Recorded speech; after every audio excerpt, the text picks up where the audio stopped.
दिन नेपाल की धरती हिल गई और उसका असर उत्तर भारत तक हुआ।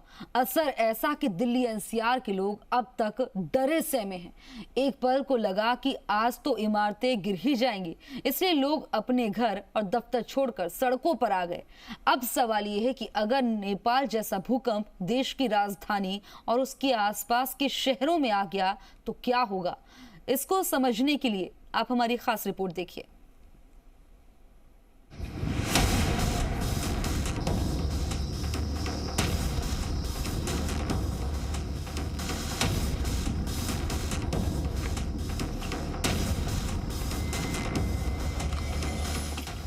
बस कुछ सेकंड और मकान खंडहर हो गए। जहां कुछ वक्त पहले तक लोग बसते थे, वहां अब ईंटों और मिट्टी का ढेर है। ये उस तबाही के निशान हैं जो आज दोपहर नेपाल में आई थी।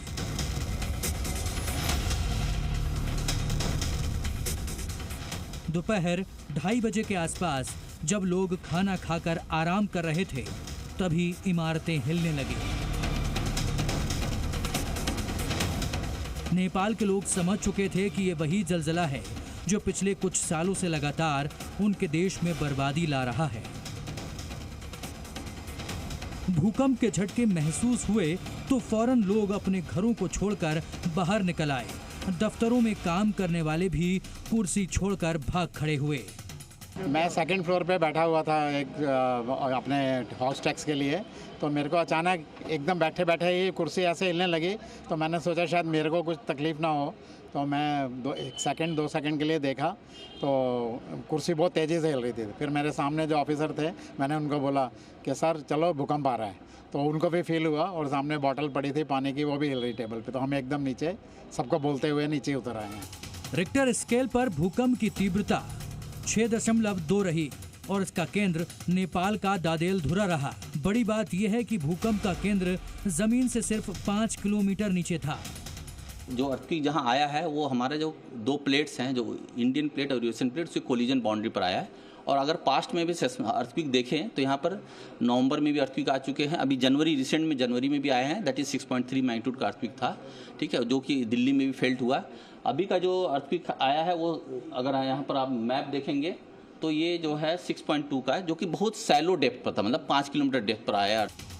इस वजह से भूकंप के झटके बहुत जोरदार थे और ज्यादा देर तक महसूस किए गए। कई मिनट तक जमीन हिलती रही और लोग कांपते रहे। इन झटकों से न सिर्फ नेपाल बल्कि पूरा उत्तर भारत हिल गया।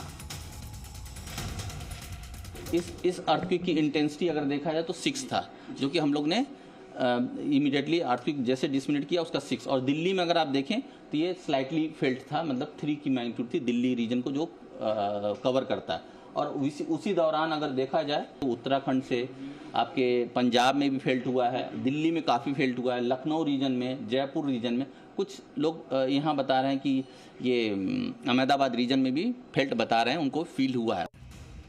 भूकंप के झटकों से सबसे ज्यादा डर ऊंची ऊंची इमारतों में रहने वालों को रहता है। लिहाजा लोग अपनी जान बचाने के लिए कुछ ही मिनट में सोसाइटी के गेट पर पहुंच गए। लोग अपने घर और दफ्तर छोड़ कर भागने लगे। बिल्डिंग के बाहर भीड़ इकट्ठी हो गई। इतना ही नहीं, केंद्रीय स्वास्थ्य मंत्री मनसुख मांडविया भी अपना ऑफिस छोड़कर कर्मचारियों के साथ इमारत के नीचे आ गए। सोचिए, अगर नेपाल जितनी तीव्रता का भूकंप दिल्ली एनसीआर में आ जाए तो क्या होगा। भूकंप के अलग अलग जोन की बात करें तो सबसे ज्यादा रिस्क जोन 5 में है, जिसमें भूकंप की तीव्रता 8 से 9 रहती है।